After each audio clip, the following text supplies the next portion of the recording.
নমস্কার বন্ধুরা, সরস্বতী কুকিং চ্যানেলে আপনাদের সবার স্বাগত। আজকে আমি ইলিশ মাছের একটা রেসিপি নিয়ে চলে এসেছি। আর এই বছর প্রথম কিন্তু আমাদের বাড়িতে ইলিশ মাছ নিয়ে এসছে। তো ইলিশ মাছের যে রেসিপিটা তৈরি করব, এই রেসিপিটি শুধু গরম ভাত হলেই কিন্তু একদম জমে যাবে, অসাধারণ লাগে বন্ধুরা। তো চলুন রেসিপিটি শুরু করি। আর ভিডিওটি প্রথম থেকে শেষ পর্যন্ত দেখবেন। ভালো লাগলে একটা লাইক, কমেন্ট, শেয়ার করবেন আর চ্যানেলটিকে সাবস্ক্রাইব করে পাশে থাকবেন। চলুন। তো দেখুন বন্ধুরা, এই যে ইলিশ মাছটাকে আমি নিয়ে নিয়েছি। আর কিন্তু এই বছর প্রথম এই ইলিশ মাছ আমাদের বাড়িতে নিয়ে এসছে। তো দেখুন, এই ইলিশ মাছটাকে এখন কিন্তু আমি ভালো করে পরিষ্কার করে নেব, পরিষ্কার করে কেটে ধুয়ে নেব। তো চলুন ইলিশ মাছটাকে কেটে নিই। তো দেখুন, এই যে ইলিশ মাছটাকে আমি এই যে কেটে ধুয়ে পরিষ্কার করে নিয়ে চলে এসেছি। এখন এই মাছটার ভিতরে আমি কিছু মশলা অ্যাড করে নেব। তো বন্ধুরা, এরকমভাবে ইলিশ মাছ রান্না করলে গরম ভাতের সাথে একদম জাস্ট জমে যাবে।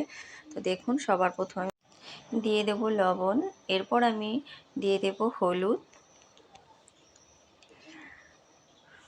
তারপর আমি এখানে দিয়ে দেব জিরে আর কাঁচা লঙ্কা বাটা, বেটে রেখে দিয়েছিলাম। তো সেই মশলাটাকে এখন আমি এর ভিতরে দিয়ে দেব। এরপর আমি এর ভিতরে দিয়ে দেব 2 চামচ সর্ষে বাটা।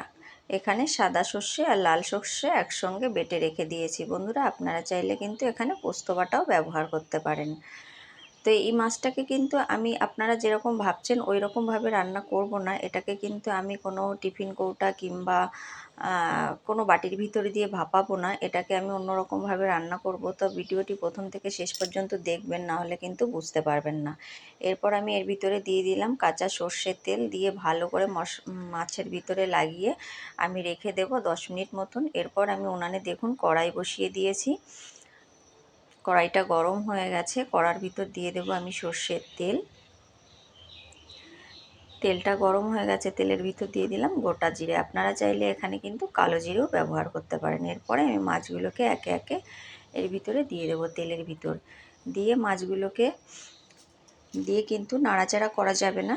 আমি যে মশলাটাকে মাছের সাথে মাখিয়েছিলাম সেই মশলাটা দিয়ে দিলাম, আর থালাটা ধুয়েও জলটা দিয়ে দিলাম, মশলা ধোয়া জল দিয়ে এবার মাছটাকে একটুখানি নাড়িয়ে দেব। খুব বেশি নাড়াচাড়া করা যাবে না, মাছটা কিন্তু ভেঙে যেতে পারে। তো একটুখানি নাড়িয়ে চাড়িয়ে এবার আমি এটাকে ঢেকে দিয়ে রেখে দেব। 5 থেকে 7 মিনিট আমি ঢেকে দিয়ে রেখে দেব। তো দেখুন 5 থেকে 7 মিনিট পর আমি ঢাকাটা খুলে নিয়েছি। মাছের কিন্তু এক পিঠ হয়ে গেছে। এরপর আমি মাছটাকে উল্টে দেব।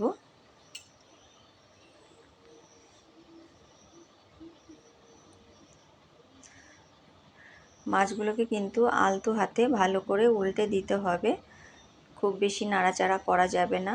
আর এই রান্নাটা কিন্তু একদম ধিমে আঁচে করতে হবে, খুব বেশি জোরে জাল দেওয়া যাবে না, তাহলে কিন্তু মাছের স্বাদটা ভালো হবে না। তো দেখুন মাছটা কিন্তু হয়ে গেছে। আমি এখানে দিয়ে দিলাম 4-5টা কাঁচা লঙ্কা দিয়ে বন্ধুরা আমি আর একটুখানি ঢেকে দেব। এরপর দেখুন আমি এর ভিতরে দিয়ে দেব একটুখানি কাঁচা সর্ষের তেল। তো বন্ধুরা, এরকমভাবে আপনারা ইলিশ মাছ একবার রান্না করে খেয়ে দেখবেন, অসাধারণ হয়। এরপর আমি জালটাকে বন্ধ করে 2 থেকে 3 মিনিট ঢেকে রেখে দেব। তারপর আমি নামিয়ে আপনাদের দেখাবো যে আসলে মাছটা কেমন হয়েছে। তো দেখুন বন্ধুরা, অসাধারণ হয়েছে। আর এরকমভাবে মাছ রান্না করলে মাছটা একদম নরম থাকবে, খেতেও কিন্তু অসাধারণ লাগবে। ইলিশ মাছ কিন্তু বেশি জাল দিলে শক্ত হয়ে যায়, স্বাদটাও ভালো থাকে না। তো দেখুন এই যে আমি নামিয়ে নিয়েছি, অসাধারণ হয়েছে, খেতে কিন্তু দারুণ হয়েছিল বন্ধুরা। অবশ্যই বাড়িতে একবার এরকমভাবে রান্না করে দেখতে পারেন। আর ভিডিও ভালো লাগলে লাইক, কমেন্ট, শেয়ার করবেন, চ্যানেলটিকে সাবস্ক্রাইব করে পাশে থাকবেন। ভালো থাকবেন, সুস্থ থাকবেন, ধন্যবাদ।